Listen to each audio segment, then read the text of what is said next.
Saudações a todos, nossos votos de muita paz. Sejam todos muito bem-vindos a mais um sábado em que vamos buscar alguns conhecimentos sobre o nosso Mestre Jesus. Vamos buscar então no livro Essencial, psicografado pelo Divaldo Franco, e Amélia Rodrigues nos traz o Doce Poeta e o seu Belo Canto. Nazaré, sabemos que foi a cidade que Jesus viveu, não é? A pequenina e quase insignificante recusara-o. Então, recusou a Jesus. Os seus, igualmente, não o quiseram entender. Ele buscou as terras de Zebulon e Naufali, caminho do mar, além do Jordão, Galiléia dos gentios, para que se cumprisse o que fora dito por intermédio do profeta Isaías, porque Isaías já havia profetizado lá atrás que ele seria renegado pelos seus, né?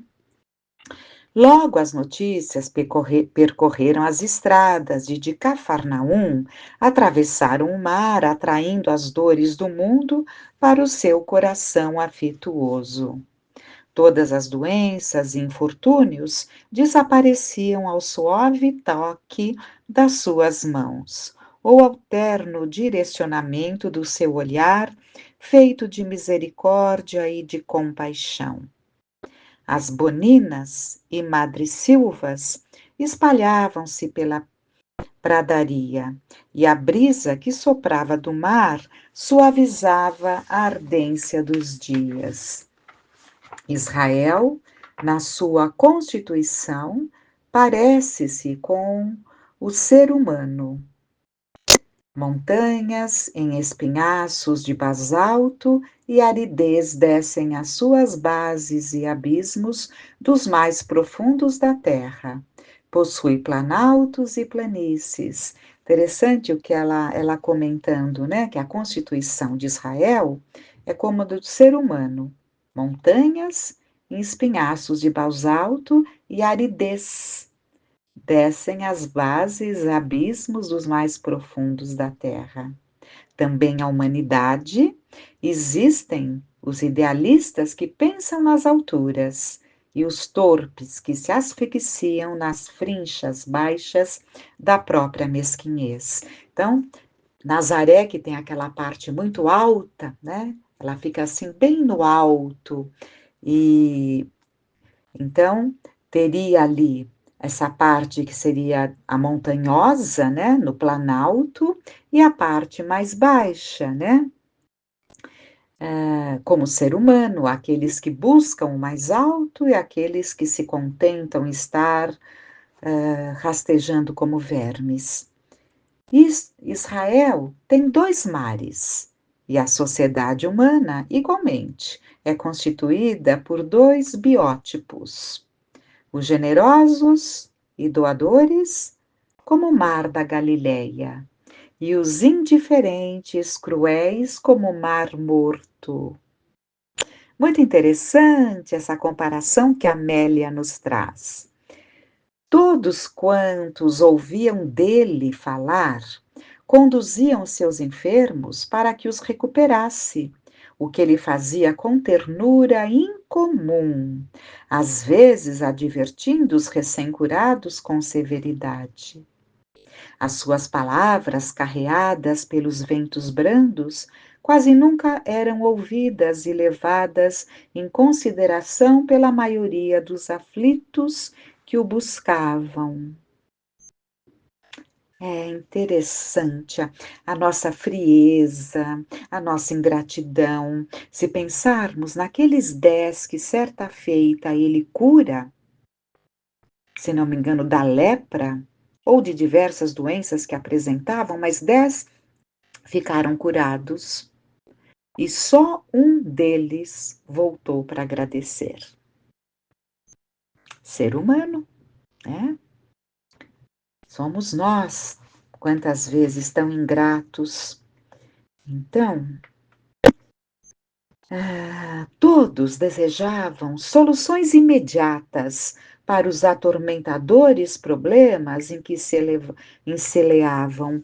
E não continua sendo assim mesmo? Nós não queremos tudo para que aconteça já? Né? Não sabemos esperar o tempo que tudo dilui, tudo corrige, tudo reajusta? Havia de tudo que se possa imaginar, caracterizando a sociedade dos padecentes humanos, e estes se sucediam em toda parte, como as contínuas ondas do mar, visitadas pelas permanentes passagens dos ventos. Deslumbramento e exclamações dos beneficiários e dos seus responsáveis rompiam o silêncio ou ultrapassavam a balbúrdia em louvores a Deus. Mas nenhuma quase transformação moral, mudança de valores éticos podiam se perceber com uma das suas preocupações. Como uma das suas preocupações. Então, mudança mesmo diante de tudo que ouviam, presenciavam, recebiam. Mudança íntima pouco acontecia, mas louvores e louvores, né? Então, quantas vezes, quantos cânticos, quantos louvores, né? Mas muito dentro do campo da exteriorização, né? E o que lá dentro mesmo, pouco removemos para que se curem essas tantas chagas e resplandeçam na forma de amor, né? E vamos ver, a magia dos fenômenos arrebatava as multidões onde quer que ele se apresentasse. Certo dia, um escriba, muito entusiasmado, após vê-lo e ouvi-lo, disse-lhe: Irei convosco aonde quer que fordes. Ele sorriu triste e respondeu-lhe: As aves dos céus têm os seus ninhos, e os chacais os seus covis, mas o filho do homem não tem uma pedra sequer para reclinar a cabeça. O entusiasmo murchou-lhe no semblante, e ele não o seguiu. Outro, que também estava comovido, propôs-lhe: Deixai primeiro sepultar o meu pai. Ao que ele redarguiu: Deixai aos mortos o cuidado de enterrar os seus mortos. E esse também não o acompanhou. E entendamos bem o ensinamento de Jesus, jamais orientando um descaso em relação ao corpo que foi morto, que foi ao cadáver, né? Que foi um instrumento daquele afeto que esteve ao nosso lado. Mas ele quis mostrar para esse que dizia que após o sepultamento o seguiria, o quanto ele estava despreparado. E de fato não o seguiu. E então atravessou a outra margem do mar com os seus para poder meditar. Mas quando lá chegaram, a sua fama antecipara-o, e outras massas sedentas de saúde e de paz acorreram com as suas enfermidades e misérias morais, buscando socorro. Ele era, porém, o poeta de Deus, e a sua era a canção de vida indestrutível. Posteriormente, num entardecer de luzes cambiantes, quando a multidão era expressiva num monte fruteiro ao ar espelho, aliás, posteriormente, no entardecer de luzes cambiantes, quando a multidão era expressiva num monte fronteiro, ao mar espelho, ele cantou o poema incomparável das bem-aventuranças e mudou a estrutura do comportamento legal e social da humanidade. São as bem-aventuranças, é um código de ética. Por isso que Amélia fala que mudou as estruturas do comportamento legal e social da humanidade. Nunca mais a melodia da sua doce voz silenciaria a canção nos ouvidos dos milênios que se sucederiam. E antes que se dispersassem naquela ocasião única, ele continuou apresentando o poema das mercês a que todos têm direito. E antes que se dispersassem naquela ocasião única, então foi um dia, uma tarde, né? Porque era sempre mais para tarde, final da tarde. Foi uma tarde em que Jesus ficou por horas falando. Porque quando ele termina, o evangelista narra, Mateus, né, que narra completo o Sermão dos Montes, do capítulo 5 ao 7, ele narra que já se viam as estrelas no céu. Então, foi um tempo considerável que Jesus ficou trazendo todo o Sermão da Montanha, que algumas pessoas pensam que se resume nas bem-aventuranças, bem-aventurados os aflitos, porque serão consolados, né? Mas não, vai muito além, vai muito além. Então, os temas, né, foi tudo tratado ali. A justiça, o adultério, o homicídio, a esmola, o jejum, tornaram-se as modulações profundas da sua música, que passaria à posteridade como sublime código de ética e moral para a aquisição de uma existência feliz. Mas não dissera tudo, nem poderia havê-lo feito de uma só vez. Permaneciam na expectativa de todos os ouvintes outras questões palpitantes e fundamentais que se faziam necessárias. Ninguém jamais ouvira nada igual, nem aguardava receber o estatuto da nova era. Permaneciam ainda no pentagrama da natureza algumas notas que cantavam beleza e embalavam os corações. Quando estiverdes em necessidade, buscai o Pai, porque ficarei convosco por pouco tempo, ele anunciar emocionado. Foi sofrido para ele deixar ali, né, os grandes amigos naquela expectativa com a sua partida definitiva do corpo, né? Ele sabia o quanto eles sentiriam a sua falta física, a sua presença física.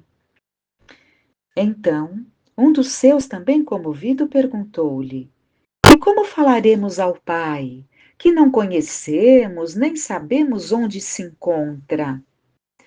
As harmonias do ambiente vibravam em sublime e delicada melodia que prosseguia no ar. Orando o fareis, respondeu-lhe. Então, como nos dirigirmos ao Pai? Orando. Então, ensina-nos a orar, solicitou o outro. Com a musicalidade incomparável da sua voz, ele proferiu a mais completa mensagem que a humanidade conhece, a prece dominical. Pai nosso que estais nos céus. Cada frase é uma síntese de louvor, de solicitação, de emocionada gratidão. Que estais nos céus e nos corações de todos os vossos filhos. O poema detalha as aflições e as bênçãos, o ser longínquo buscando o genitor propínquo em uma intimidade infinita. Não façais como os hipócritas, que se exibem na praça pública para orar. Antes, buscai o silêncio e a quietude do vosso quarto e falai com ele. Era a primeira extraordinária proposta psicoterapêutica para a interiorização e autoiluminação. Não se tratava de uma fórmula cabalística ou bengala de apoio psicológico, mas constituía um colóquio da alma sofrida ou grata com o Pai atencioso e ouvinte. Desde então, a oração ensinada por Jesus transformou-se na mais sábia diretriz para a comunhão com a verdade. Quem ora, ilumina-se de dentro para fora, e nenhuma sombra permanece em predominância. No silêncio do coração, na intimidade do ser, continua ressoando o doce poema: Pai nosso que estais nos céus. Quase 3 anos depois, daquela tarde insuperável, num outro entardecer de fogo e loucura, ele em agonia suplicou, completando-a: Perdoai-os, meu Pai, pois que eles não sabem o que estão fazendo. Jesus disse isso do alto da cruz, pedindo por nós. Amor e perdão, os termos básicos da equação existencial no poema do inesquecível poeta de Deus. Belíssima lição, que continua, porque em seguida nós temos: em Nazaré não o receberam. E vamos lá. Ao tempo de Jesus, Nazaré era uma aldeia muito modesta, com uma população reduzida entre 150 e 180 pessoas, distante 6 quilômetros de Séforis, a nova capital da Galileia, e distante aproximadamente 52 quilômetros de Cafarnaum, onde passaria a residir por algum tempo. Embora ele houvesse vivido ali por quase 30 anos, em Nazaré, ele ficou por quase 30 anos, fosse conhecido e seguisse a tradição nazireia, resultado de sua educação doméstica, quando foi anunciado seu retorno, os adversários anteciparam-no e, mediante a urdidura das intrigas, da inveja e do despeito, geraram embaraços e dificultaram-lhe o ministério. Então, ele viveu em Nazaré até os 30 anos, né? Porque ele nasce em Belém, depois ele tem que se dirigir com os pais, né? José os leva para o Egito, né? Onde eles ficam escondidos até que é dada a ordem, né? Que poderiam voltar. E então, mas todo esse tempo da infância, né? Adolescência e juventude, idade mesmo de adulto, ele esteve em Nazaré. Foi para Galileia, né, desenvolveu todo o seu cântico de amor, o seu trabalho abençoado para o qual veio, né, como salvador do nosso planeta, da nossa humanidade, e retorna a Nazaré, assim como ele fez com todas as outras cidades. Evidentemente que ele retorna à sua terra, né? Mas não foi recebido, por quê? Já antes, quando ele estava chegando e sabiam que ele chegaria, intrigas, inveja, despeito, já estava tudo armado. A intriga, só para completar, eles retornam quando o espírito Gabriel, né, o chamado anjo Gabriel, avisa que Herodes havia morrido, havia desencarnado e que José poderia retornar às suas terras, né? Mas voltando aqui, a intriga é veneno destilado pelas almas doentes, incapazes de acompanhar a glória de outrem, sem a presença da inveja e do despeito. Ele era puro, por isso não se fazia aceito por aqueles que ainda se encontravam nas agruras das imperfeições. Era manso e a ferocidade dos mais primitivos levantava-se para provocá-lo, embora não encontrasse resposta equivalente. Ele era nobre como a vida, e os atormentados que a perturbavam não aceitavam a sua superioridade. Em torno dos seus passos, a indiferença pelo próximo e o esquecimento da fraternidade constituíam comportamento normal, porque os infelizes eram invisíveis quando não criavam situações embaraçosas para os cômodos. Mas ainda hoje é mais ou menos assim. Quando ele chegou com seus discípulos após uma jornada fatigante, porque de Cafarnaum até Nazaré, como vimos, 52 quilômetros, a agressividade local era generalizada, demonstrando quanto ressentimento havia na pequena e hostil população. Havia inverno nos corações, enquanto a primavera estuava na natureza. Sopravam ventos brandos, levemente perfumados, acariciando as almas em turbilhão. Uns o chamavam de discípulo, de Beuzebu, para poder realizar o que diziam que ele era capaz de fazer. Outros o acusavam de feitiçaria. Diversos gritavam que ele era mistificador, que ludibriava o povo ignorante e supersticioso.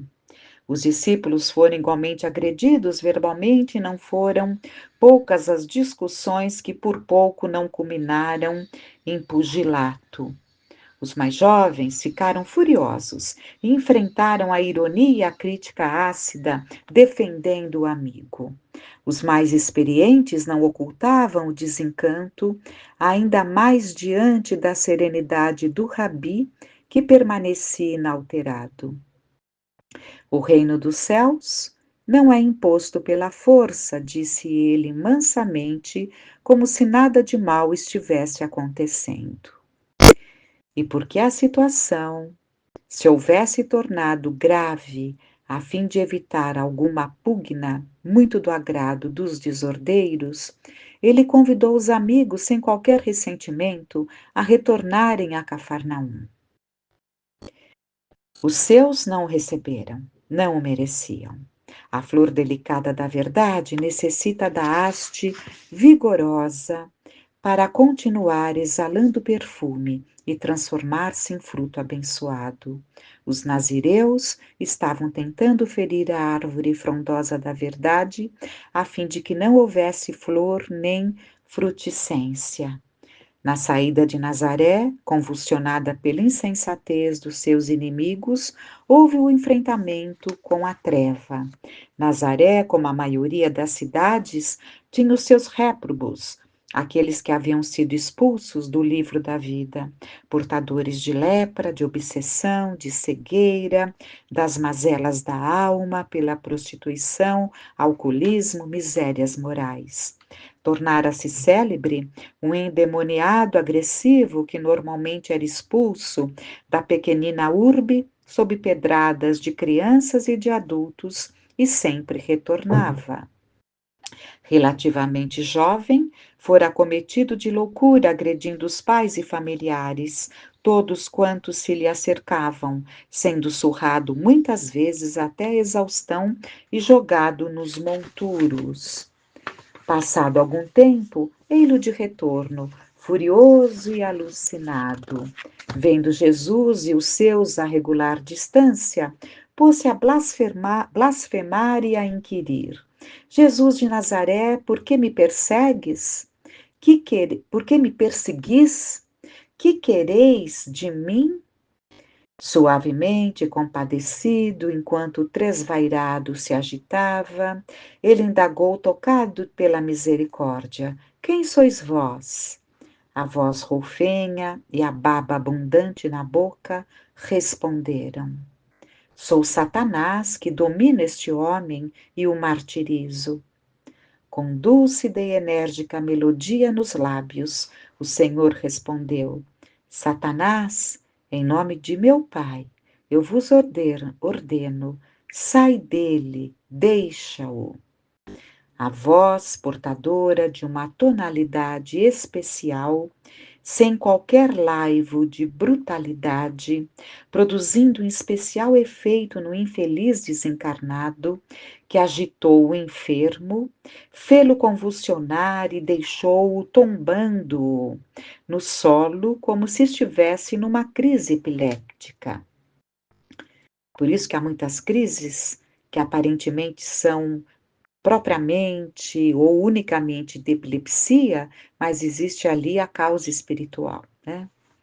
Apesar de acostumados com os sublimes fenômenos produzidos pelo Mestre, os seus discípulos, a princípio alarmados, foram tomados de jubilosa surpresa.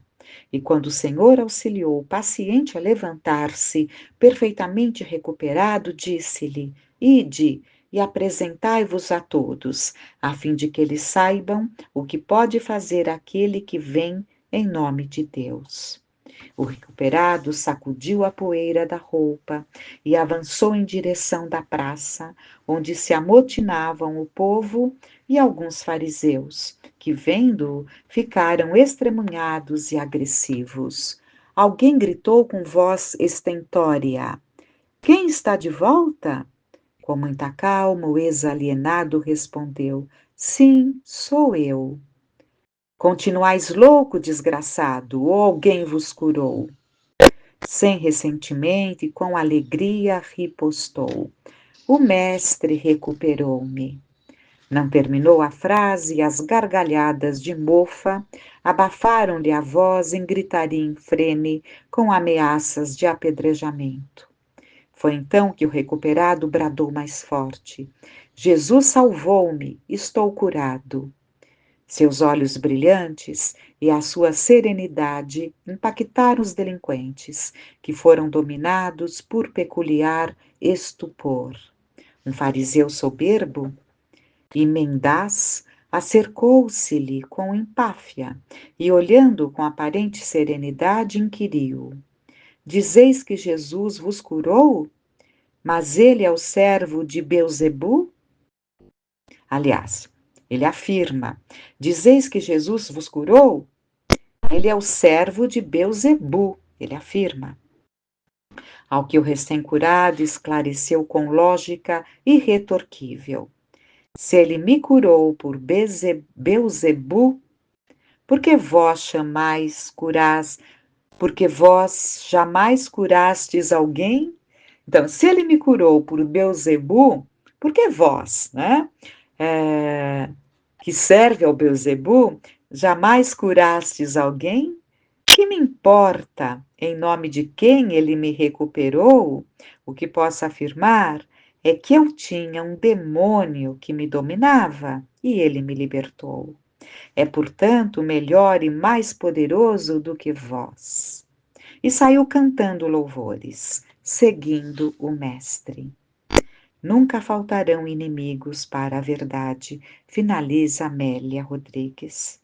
Nunca faltarão inimigos para a verdade. Mesquinhos e ignorantes, eles sempre se opõem ao amor, mas acima deles e de suas misérias encontra-se a inefável misericórdia de Jesus a todos e a eles também socorrendo. Nazaré não o recebeu, porque ninguém é profeta na sua terra. Nazaré arrependeu-se na sucessão dos séculos. Abençoados ensinamentos que possam reconfortar o nosso coração. Que Deus, na sua infinita bondade, nos envolva em suas bênçãos de paz, de reconforto, de bênçãos, de otimismo, de confiança, de esperanças. Que Jesus, nosso Mestre, nos aconchegue em seu coração. Que fiquemos em paz.